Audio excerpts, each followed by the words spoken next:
Welcome to our channel. Today we how to disable Google Tag Manager variables publishing quick tutorial step by step clearly. To disable Google Tag Manager variables from publishing, start by opening your Google Tag Manager account. Navigate to the Workspace section of your selected container. In the left-hand menu, click on Variables. Here, you will see a list of all predefined and user-defined variables. Identify the variable you want to disable from publishing. Click on the variable's name to open its settings. In the variable settings, look for the Enable Switch or checkbox. Toggle the switch to the off position or uncheck the box. After making your changes, click the Save button. Next, return to the workspace and click on Submit to publish your changes. Provide a version name and description for your update, then click Publish.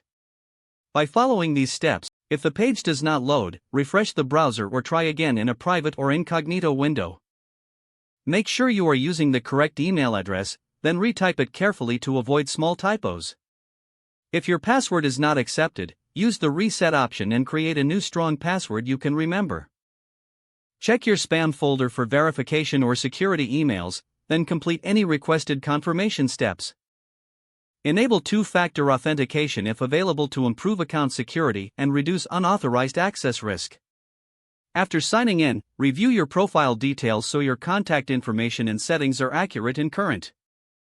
If you see an error message, note it down and try again after restarting your device and internet connection. Log out when you finish, especially on shared devices, to keep your account and payment information secure. If the page does not load, refresh the browser or try again in a private or incognito window. Make sure you are using the correct email address, then retype it carefully to avoid small typos. If your password is not accepted, use the reset option and create a new strong password you can remember. Check your spam folder for verification or security emails, then complete any requested confirmation steps. Enable two-factor authentication if available to improve account security and reduce unauthorized access risk. After signing in, review your profile details so your contact information and settings are accurate and current.